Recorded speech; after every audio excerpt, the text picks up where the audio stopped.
চলুন আজকে আপনাদের ক্রোমা টুলসে কিভাবে আপনারা সহজেই কার্টুন বানাতে পারবেন, সেটাই শেখাবো আজকে। আর আজকে আমি একটা বাংলায় কার্টুন বানাবো। গ্রামে একজন কিপ্টে বুড়ি রয়েছে, তো তার উপরে আমি একটা কার্টুন বানাবো। চলুন শুরু করা যাক। প্রথমে আমরা আগে ক্রোমা টুলস একটা আমি খুলে নিয়েছি। তো এখন এই লেটস স্টার্ট এখানে আমি ক্লিক করব। তো এইখানে ক্লিক করার পরে দেখুন অনেকগুলো ক্যারেক্টার চলে এসেছে, ঠিক আছে। তো আমাদের এতগুলো ক্যারেক্টার আমাদের লাগবে না। তো আমরা কি করব, এই যে ওপরে এখানে একটা অপশন রয়েছে ক্যারেক্টারের, এইখানে ক্লিক করব।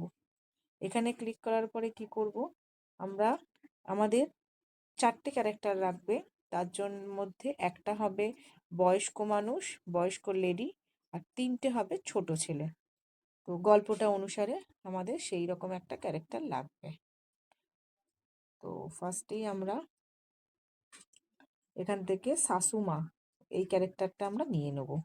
তারপরে লিটিল বয় এইখানে রয়েছে, এইখান থেকেও আমরা লিটিল বয়ের ক্যারেক্টারটা নিয়ে নেব। আবার এখানেও আমরা লিটিল বয়ের ক্যারেক্টারটা নিয়ে নেব, দিয়ে ওকে করব। দেখুন আমাদের এখানে একজন বয়স্ক ওল্ড লেডি আর তার সাথে 3টে ছোট ছেলের ক্যারেক্টার পেয়ে গেছি আমরা। তো এইবারে আমরা কি করব, এইবারে আমরা এই স্ক্রিনের ব্যাকগ্রাউন্ডটা চেঞ্জ করব। তো ব্যাকগ্রাউন্ডটা চেঞ্জ করবার জন্যে আমাদের এইখানের এই অপশানে যেতে হবে। এখানে গিয়ে দেখুন ইম্পোর্ট ব্যাকগ্রাউন্ড রয়েছে, আর এছাড়াও এখানে ক্লিক করলে আরও অনেক ব্যাকগ্রাউন্ড রয়েছে। তো আমি এখান থেকে ব্যাকগ্রাউন্ড নেব না, আমি একটা ব্যাকগ্রাউন্ড নিজে সেভ করে রেখেছি। তো এইখানে যাব, এইখানে গেলেই আপনাদের অ্যালবামসের অপশান চাইবে। এই অ্যালবামসের অপশানে কিছু নিয়েছি। তো এইখান থেকে আমি আমার এই ব্যাকগ্রাউন্ডটা সিলেক্ট করব। এই যে এইরকম একটা আপনারা যে ব্যাকগ্রাউন্ডটা চুজ করবেন তার উপরে এইরকম একটা ইন্টারফেস আপনাদের সামনে চলে আসবে। এবার আমাদের কি করার আছে, ক্যারেক্টারগুলোর সাইজটা আমরা একটু ছোট করব, কারণ অনেকটা বড় হয়ে আছে। তো ছোট করবার জন্য আমরা এই প্লাস অপশানে ক্লিক করব। প্লাস অপশানে ক্লিক করার পরে এখানে দেখুন সাইজ বলে লেখা রয়েছে। তো এই যে দাগটাকে এইটাকে একটু পেছন দিকে টানলে, একটু বেশিই টানবো, দিলে এটা ক্যারেক্টারটা ছোট হয়ে যাবে। দিয়ে ওকে করব। এই দেখুন বাকিদের তুলনায় এই ক্যারেক্টারটা কতটা ছোট হয়েছে, আর দেখতেও ভালো লাগছে। এইরকম ভাবে আমি সবকটা ক্যারেক্টারকেই ছোট করে নেব। আচ্ছা, এটাও ছোট করে নিলাম। এবারে এই ক্যারেক্টারটাকেও আমি ছোট করে নেব। এইরকম ভাবে আমার 3টে ক্যারেক্টারই ছোট করা হয়েছে। গল্পে রয়েছে একজন বয়স্ক মানুষ, উনি ওনার ঘর থেকে বেরিয়ে আসছেন, ঠিক আছে। তো আমি ফার্স্টে এনার এই ক্যারেক্টারটাকে আমি একটু অফ করে দেবো। অফ করে দিলাম। তো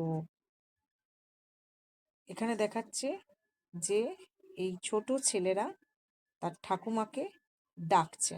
তো ফার্স্টেই আমাদের কি করতে হবে, এইখানে আমাদের যে রেকর্ডিংস, তার আগে আমাদেরকে কি করতে হবে, এখান থেকে আরো অনেক অপশন রয়েছে, এই আইডলে যেতে হবে। গিয়ে দেখুন ওয়াক, রান, টক অনেক অপশন রয়েছে। আমরা এই টক অপশানে ক্লিক করব।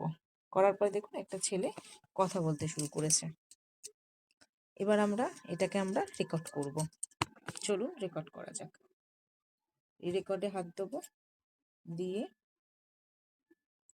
এখান থেকে এন্টায়ার স্ক্রিন এই অপশনে যাব, গিয়ে আমরা আবার বাদ দিয়ে দেবো। তোদের জন্য কি আমি ঘরের কোনো কাজও ভিডিও শুরুর সময় এগোনোর জন্য প্লাসটাকে আমাদের 1 2 3 করে এগোতে হবে। আচ্ছা, এইখানে কিন্তু আপনাদের যখন ঠাম্মা এদিকে এগিয়ে আসবে, তারপরে আপনারা এই মাইনাসটা একদম 0-তে এনে যাবেন। নালে কি হবে, যতবারই ভিডিও শুরু হবে ঠাম্মা কিন্তু ঠিক এইরকম ভাবে পেছন থেকেই সামনে হেঁটে আসবে, আর সেটা মোটেই ভালো লাগবে না, ঠিক আছে। আচ্ছা, আপনারা নিশ্চয়ই বুঝতেই পেরেছেন কি করে ক্যারেক্টারগুলোকে মুখে রেকর্ড করে সেভ করতে হবে। চলুন সবকটা ক্যারেক্টার সেভ করার পরে ভিডিওটা কেমন হচ্ছে সেটা আপনাদের সাথে শেয়ার করছি। চলুন। আচ্ছা, আমাদের পুরো রেকর্ডগুলো তো কমপ্লিট হয়ে গেছে। তো এবারে আমরা চলে যাব বিএন স্টুডিও।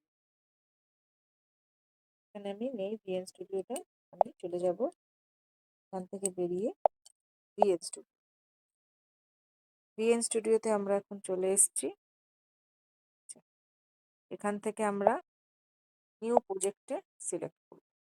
নিউ প্রজেক্টে সিলেক্ট করার পরে আমাদের যে যে ভিডিওগুলো দরকার আমরা সেই ভিডিওগুলোকে সিলেক্ট করব। আচ্ছা, সবকটা ভিডিও সিলেক্ট করার পরে এই যে এখানে আবার প্রসেসিং হবে। এই প্রসেসিংটা হতে একটু টাইম লাগবে, কারণ অনেকগুলো ভিডিও রয়েছে।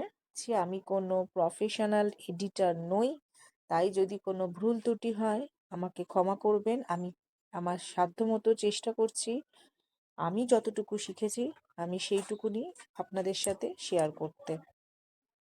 তো আপনাদের ভালো লাগলে চ্যানেলটা অবশ্যই সাবস্ক্রাইব করবেন। আমি আরও নতুন নতুন কার্টুনের ভিডিও আপনাদের সাথে অবশ্যই শেয়ার করব। দেখুন, এটা এখন প্রসেসিংয়ের পরে এইরকম একটা ইন্টারফেস হয়েছে। এখন আমরা এখান থেকে রেশিওটা সিলেক্ট করে নেব। আমাদের রেশিও লাগবে ভিডিওর জন্য 16:9। তো এটা আমরা সিলেক্ট করে ওকে করে দেবো। এই হচ্ছে আমাদের স্ক্রিনের বা কারেক্ট রেশিও। তো এইবারে আমরা ভিডিওগুলো চালিয়ে চালিয়ে দেখতে হবে কোন ভিডিওটা কতটা এডিট করে ডিলিট করতে হবে। ঠিক আছে, তো চালিয়ে দেখি। আচ্ছা, সবার ফার্স্টে এই যে কালো লেখাটা আসছে, এক গ্রাম তো আরেকটুখানি পিছিয়ে যাই, অফ করব। এইখানে অফ করার পরে দেখুন নিচে রয়েছে স্প্লিট, এইটাকে আমরা ক্লিক করব। করার পরে কি হলো, এই যেই ওটা ওই লেখাটার থেকে এই অংশটা বাদ হয়ে গেল। তো আমরা এই অংশটায় ক্লিক করে এটাকে আমরা ডিলিট করে দেবো। দেখুন আর নেই। এক গ্রামে এক সুন্দর কিপ্টে হয়েছে। বুড়ি থাকতো। সে এটা ছিল আমি বলে নিয়েছি, ভারী এটা যাতে কিপ্টে। সুন্দর আর লাগে। গ্রামের ছেলেরা প্রায় দিনই তার দেখুন, আমি এখন আমার রেকর্ডিং অনুযায়ী প্রতিটা গল্পকে আমি এখন সুন্দর করে সাজিয়ে নিয়েছি। তো এখন সাজানোর পরে আমি এখান থেকে সাবস্ক্রাইবের স্টিকারটা ছোট করে এখানে দিয়ে দেবো। ঠিক আছে, এটা দিলে পরে আপনাদের ভিডিও যারা দেখবে তারা আপনাদেরকে সাবস্ক্রাইব করবে, দেখলেও অনেক সময় মনে পড়বে। তো এই পুরো লেখাটার জন্য এটা ভিডিওর শেষ পর্যন্ত দিয়ে দেবো।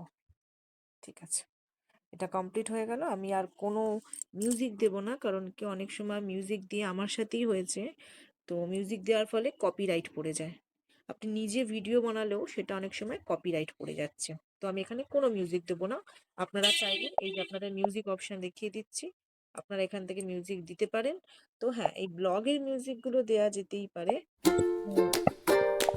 এই ব্লগের মিউজিকটাই আমি একটু হালকা করে দিয়ে দিচ্ছি।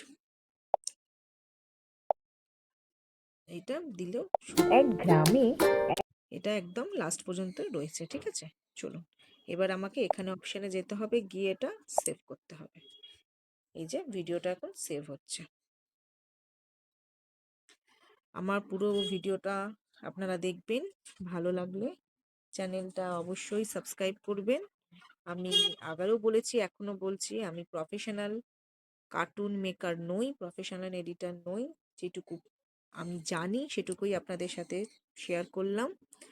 ভুল ত্রুটি হলে ক্ষমা করবেন, আর ভালো লাগলে চ্যানেলটা অবশ্যই সাবস্ক্রাইব করবেন। ধন্যবাদ।